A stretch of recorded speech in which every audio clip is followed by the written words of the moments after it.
네, 안녕하세요. 닥터 부자빠입니다. 네, 오늘의 주요 기사 먼저 보고요. 구독자 사연을 읽어보고 제가 지역을 좀 추천해드리는 시간을 가져보도록 하겠습니다. 먼저 기사를 살펴보시죠. 이런 기사가 첫 번째 기사인데, 거래 절벽이 막 내렸나? 서울 아파트 매매량이 또 2,000건 돌파했다라는 내용입니다. 사실 객관적으로 보면 2,000건이라고 하는 수치가 평균에는 턱없이 못 미치는 수치인데, 그죠? 작년 말부터 올 초까지는 거래량이 급감을 했었기 때문에 그거에 비해서는 조금 많아졌다라는 내용 같고요. 그 내용을 보면은 5월 서울 아파트 거래량이 2,040건이다. 갈아타기의 수요가 늘면서 강남 그리고 인접 지역으로 마용성, 지금은 마용성보다 조금 더 외곽 지역까지 온기가 조금 퍼져가고 있는 그런 상황 같습니다. 이제 그런 상황 속에서 좀 거래량이 좀 나온 거고요.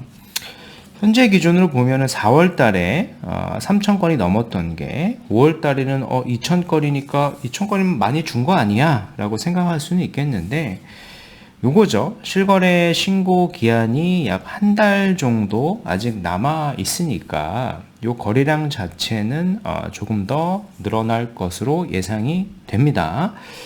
근데 제가 말씀드렸죠. 이 평균치가 그래도 한 5,000건, 6,000건 정도 돼야지 정상적인 서울 아파트 매매 거래량인데, 그거에 비해서는 아직 절반 정도밖에 수준은 안 되는 거예요. 그렇게 이해를 하시면 되겠고, 그래도 작년 말, 올 초에 비해 가지고 거래량은 좀 많이 늘어난 상황이다라고 우리가 볼 수 있겠죠. 또 다른 기사입니다. 이제 분양권 거래와 관련된 내용인데, 지금이 가장 싸다. 마피에도 안 팔리더니 웃돈이, 그러니까 피겠죠. 이제 프리미엄을 얘기하는 거고, 프리미엄이 한 2억 이상, 혹은 많게 둔촌중공 같은 경우에는 거의 한 5억이 붙어가지고 실거래가 찍혔고요. 거래량도 많아졌습니다. 4월에서 5월 두 달 새 한 102건 정도 거래가 됐고, 1분기 거래량의 2배 이상, 둔촌중공 84제곱미터, 그러니까 국평이죠. 18억 원의 거래가 됐습니다. 이렇게 분양권이 거래가 되는 이유가 뭘까요? 한번 생각을 해보면은, 물론 이제 정부에서 규제를 완화를 해줬기 때문에 그거에 대한 반사적인 효과도 있겠습니다만은, 가장 큰 건 그거 같아요. 그죠? 신축 아파트 분양가가 급등하면서 분양권 거래가 살아나고 있는 거죠. 그러니까 지금 수도권, 그러니까 서울하고 경기권에 나와 있는 아파트 분양가들을 보면은 분양가가 말도 안 되게 비쌉니다. 그래서 내 가점을 써가지고 오랫동안 청약을 기다렸는데, 청약을 받는 게 그렇게 메리트가 아니겠는데, 이런 생각이 들어서 사실상 이런 지역들을 좀 더 입지가 좋은 지역을 우리가 피를 주고, 그러니까 프리미엄을 주고 사고 있는 게 아닌가라고 생각이 됩니다. 물론 이제 거래가 그렇게 많이 되는 건 아니고요. 꼭 사고 싶은 사람들, 그죠? 핵심지를 들어가고 싶은 분들이 이렇게 거래를 하고 있는 걸로 보여집니다. 여기 이제 붉은색으로 제가 체크를 해놨는데, 서울 강동구 둔촌주공 재건축 아파트인 이 아파트 올림픽 파크 프레온 전용 84제곱미터 입주권은 지난달 18억 원에 거래가 됐다. 이게 분양가가 13억, 14억 정도였지 않습니까? 그때 분양가 나왔을 때 미분양된다, 그런 얘기가 굉장히 일부 전문가들조차 그렇게 얘기를 했었었는데, 지금은 이제 프리미엄 이제 5억까지 붙어가지고 이제 실거래가 된 겁니다. 이것도 이제 마땅한 매물이 많지 않고요. 실제 거래를 하려고 하면은 자기 현금이 거의 10억 이상 있어야 되는 그런 상황이고, 그래도 강동구 둔촌주공 여기 입지 같은 경우에는 강남 4구지 않습니까? 강남 4구뿐만 아니라 청량리라던가 기타 동자구 흑석동이라든가, 심지어는 경기도죠. 일개신도시인 평촌에 있는 평촌 센텀 퍼스트라고 하는 지역도 국평 기준으로 분양가가 거의 10억이 넘습니다. 이런 상황이다 보니까 차라리 그냥 입지 좋은 데를 내가 프리미엄 더 주고 사는 게 좋지 않을까라는 수요들도 일부 생기고 있는 것이다 라고 생각을 해볼 수 있을 것 같습니다.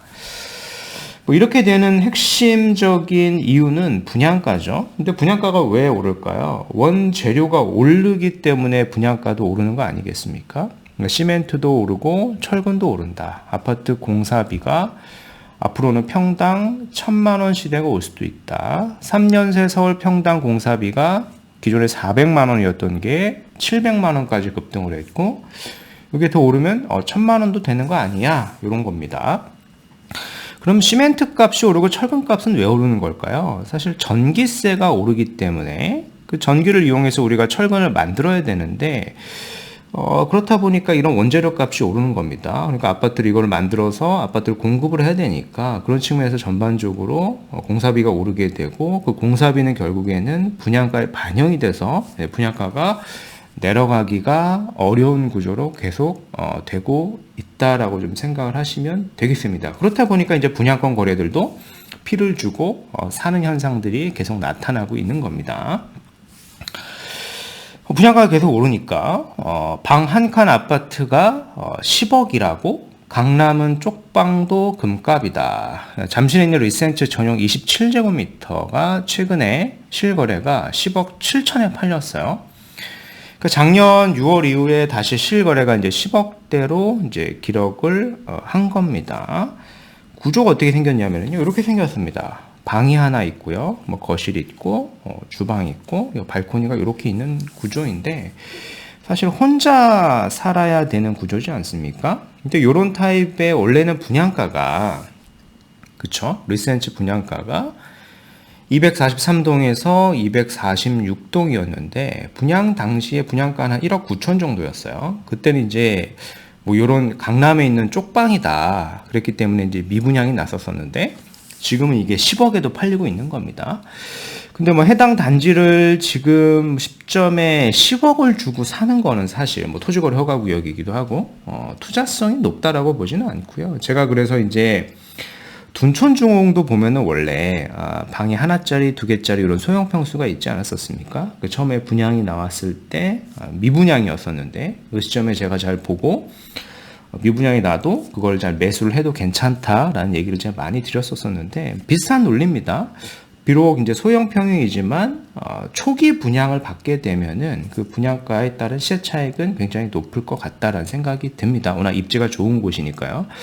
근데 지금 시점에 여기를 내가 10억을 다 주고 이 원룸형, 어떻게 보면은 뭐 분리형 원룸이지 않습니까? 여기를 사는 것보다는 10억이라고 하는 거는 사실 선택지들이 이제 굉장히 넓으니까 뭐 굳이 여기를 선택할 이유는 지금 시점에는 없겠죠.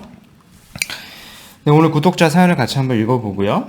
지역을 추천드려 보도록 하겠습니다. 안녕하세요, 닥부님. 강원도 원주에서 공직생활을 하고 있는 50대 초반 가장입니다. 서울에서 직장을 다니고 있는 자녀 명의 투자 문의를 드립니다.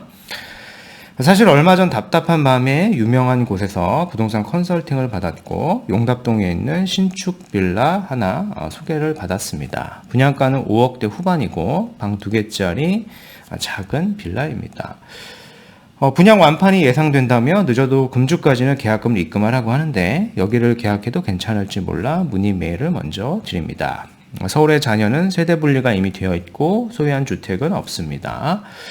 물려줄 것이 없어 제 현금 2억과 자녀 현금 1억으로 좋은 투자를 했으면 합니다 라고 하셨어요. 총 한 3억까지, 2억에서 3억까지 투자를 할 수 있는 그런 상황인데요. 일단 용답동이라고 하는 지역 자체만 봤을 때는, 이 지역 자체만 봤을 때는 현재 뭐 재개발을 추진 중에 있고 입지 자체도 양호하기 때문에 사실은 나쁘진 않습니다. 근데 여기에다가 우리가 현금을 2억, 3억 가량 쓰고, 그리고 무엇보다 분양가가 5억대 후반인데, 여기를 우리가 분양받아가지고 아주 극초기 단계 재개발 구역이지 않습니까? 그래서 향후에 여기가 재개발이 된다고 한들 이 아파트가 작은 평형 하나를 받을 텐데, 그래도 막 20억이 넘어가고 그럴 것 같지는 않다란 말이에요. 우리가 이제 긴 시간을 투자를 해야 되는 건데, 투자금 대비 얻는 수익률이 그렇게 높아 보이지는 않습니다. 그래서 저는 여기를 추천드리고 싶진 않고, 어차피 우리가 한 2억에서 3억 정도 이내 자금을 쓰고 뭐 중장기적으로 봤을 때 정비사업구역을 투자한다라고 하면은 용답동 말고 더 핵심지를 충분히 들어갈 수 있는 시점이니까요. 지금 시점에 좀 스컵을 좀 더 넓혀가지고 핵심지 쪽으로 한번 관심을 가져보기에 좋은 시점이 아닌가라고 생각이 됩니다. 뒤에 지도를 보면서 한번 설명을 드려보도록 하겠습니다. 네. 지금 말씀하신 데가 여기죠. 서울특별시 성동구 용답동인데 입지 자체를 보면은 매우 좋습니다. 이제 매우 좋은데 제가 이제 말씀을 드렸죠. 문제는 이제 분양가입니다. 분양가. 분양가가 50제곱미터는 뭐 7억이 넘어가고 여기 나와 있는 것은 5억 3천 이렇게 나와 있는데 지금 5억 후반에 분양을 받으시려고 하는 것 같아요. 지분도 이제 크지 않은 거를. 근데 그 정도 동일 자금이다라고 하면은 이 용답동 말고도 그죠? 성동구 용답동 말고도 더 핵심지로 갈 수 있는 곳들이 많기 때문에 저는 여기를 추천드리지 않는 거예요. 그냥 상식적으로 이렇게 생각을 하면 됩니다. 여기에 정비사업이 돼서 신축 아파트가 됐을 때 도대체 얼마의 아파트 가격이 될 것이냐라고 좀 보면은 내가 투입된 이 자금과 시간 대비 수익률이 높지 않을 것이다 라는 거예요. 그래서 입지 자체를, 그러니까 급지 자체를 더 많이 높이는 게 좋을 것이다 라는 의견입니다. 자, 지역을 한번 좀 더 넓혀보면은 서울에서 가장 좋은 지역은 이제 강남이겠죠. 강남, 뭐 잠실도 있고 강남도 있고 이제 서초도 있는데 현재 자금이 한 2억에서 한 최대 3억을 가지고 플러스 레버리지를 써서 우리가 이제 작은 빌라 정비사업 구역을 사야 될 텐데 해당 요 지역에서는 그 자금으로 구역 지정이 거의 임박해 있는 물건을 사는 거는 사실상 좀 어렵고요. 근데 바로 요 앞에 강을 하나 건너게 되면은 여기가 용산이지 않습니까? 용산 지역은 충분히 우리가 검토를 해볼만 합니다. 물론 용산도 모든 구역 자체를 다 볼 수는 없고요. 특정 구역 몇 개는 우리가 한 2억에서 3억 자본으로 이제 충분히 검토를 할 수 있기 때문에 뭐 성동구 용답동을 내 자금을 2, 3억을 투입을 해가지고 거의 뭐 10년 이렇게 투자하는 것보다는 요거를 요쪽 용산 지역으로 옮기는 게 어떨까 싶은 거예요. 요 선택지가 저는 훨씬 더 좋다라고 생각을 합니다. 자, 용산 하면은 가장 뭐 재개발로 유명한 곳이 이제 한남 3구역이지 않습니까? 이제 한남 3구역인데 한남 3구역이 올 초에는 사실 뭐 상가하고 약간의 어떤 악유가 있어가지고 관리 처분이 좀 늦어질 뻔하다가 요게 이번에 극적으로 해결이 됐어요. 그래서 한남 3구역도 한 6월 정도면은 관리 처분이 떨어질 걸로 예상이 됩니다. 관리 처분이 떨어지면은 연내 이주를 시작하겠죠. 한남동이 먼저 이렇게 사업을 속도를 내게 되면은 한남동뿐만 아니라 용산 그 주변에 있는 재개발 지역도 같이 시세에 영향을 준다라고 봅니다.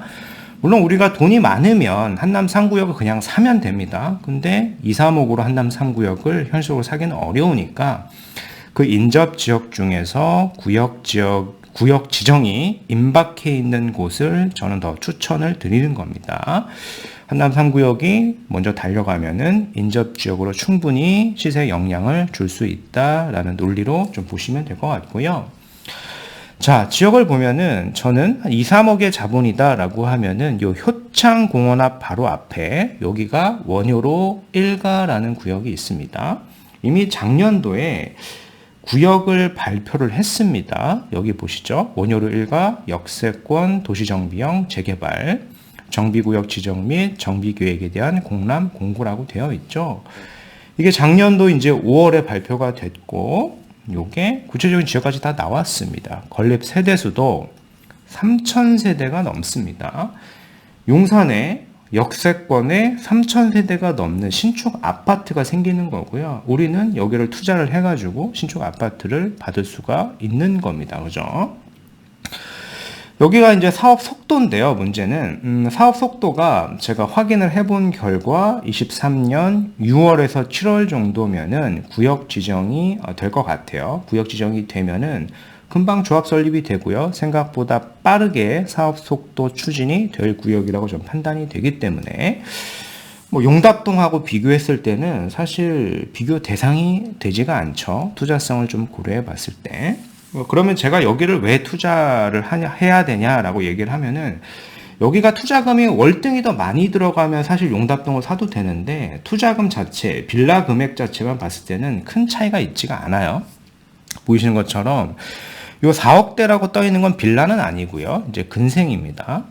근생이고, 요 아래쪽에 좀 더 스팬을 내려보면은 일반 빌라도 있는데, 빌라는 한 6억대 이상 할 거고요. 근생 같은 경우에는 한 4억에서 한 5억 정도 합니다.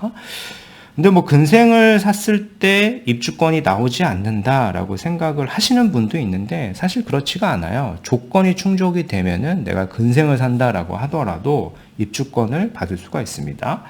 그 조건은 크게 두 가지예요.